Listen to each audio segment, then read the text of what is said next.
Hello friends, welcome back to my channel I read for you.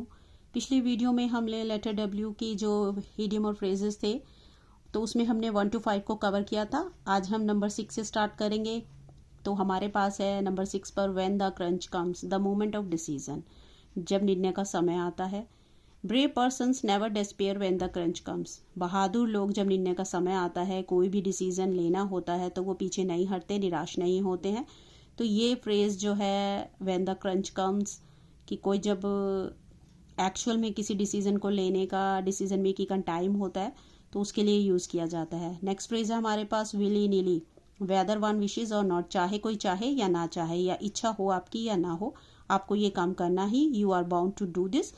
तो उसके लिए Willie नीली के लिए ये फ्रेज विली नीली ये फ्रेज यूज़ किया जाता है। Willy nilly she has to agree to the views of her husband all the time. तो उसे अपने हस्बैंड के जो व्यूज़ हैं हमेशा उनके साथ, यानी कि हाँ में हाँ करना ही पड़ता है, उनको अग्री ही करना पड़ता है विली नीली, चाहे उसकी इच्छा हो या ना हो। नेक्स्ट फ्रेज है हमारे पास विंडो शॉपिंग। विंडो शॉपिंग के को यूज़ किया जाता है जब हम चीज़ों को देखते हैं और हमारा मोटिव उन्हें खरीदने का नहीं होता है, सिर्फ हम दूर से हम उनको देखते हैं, तो इसे विंडो शॉपिंग कहा जाता है। तो look at goods displayed but not for buying, तो I did not have any mind to make purchases, यद्यपि मेरा ऐसा कोई इरादा नहीं था चीज़ों को खरीदने का। आई जस्ट वेंट आउट, मैं सिर्फ बाहर गया हूँ, window shopping in the evening, शाम में विंडो शॉपिंग करने के लिए। चीज़ें नहीं खरीदनी थी, सिर्फ देखना था उनको, निहारना भी कह सकते हैं। नेक्स्ट है नंबर 9 पर wear and tear, damage caused by use. जब कोई भी चीज़ हम यूज़ करते हैं तो ऑब्वियसली उसमें कुछ ना कुछ नुकसान तो होता ही है, या फिर धीरे धीरे यूज़ करते हुए जो मशीनरी है वो डैमेज भी होना स्टार्ट हो जाता है। तो उसके लिए वियर एंड टीयर जो फ्रेज है उसको यूज़ किया जाता है।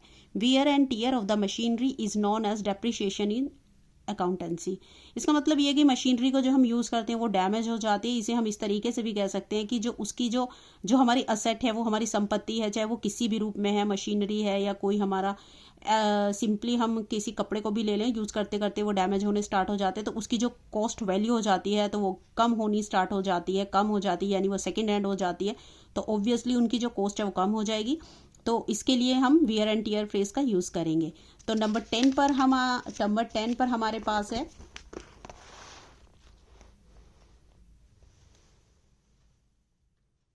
व्हील एंड वो।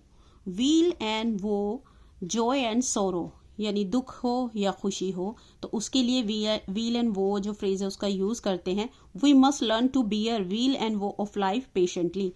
कह रहे हैं कि चाहे सुख हो या दुख हो, हमें उसको सहन करना आना चाहिए। हमें पेशेंटली, पूरी ही मतलब पेशेंस के साथ उसे सहन करना हमें आना चाहिए।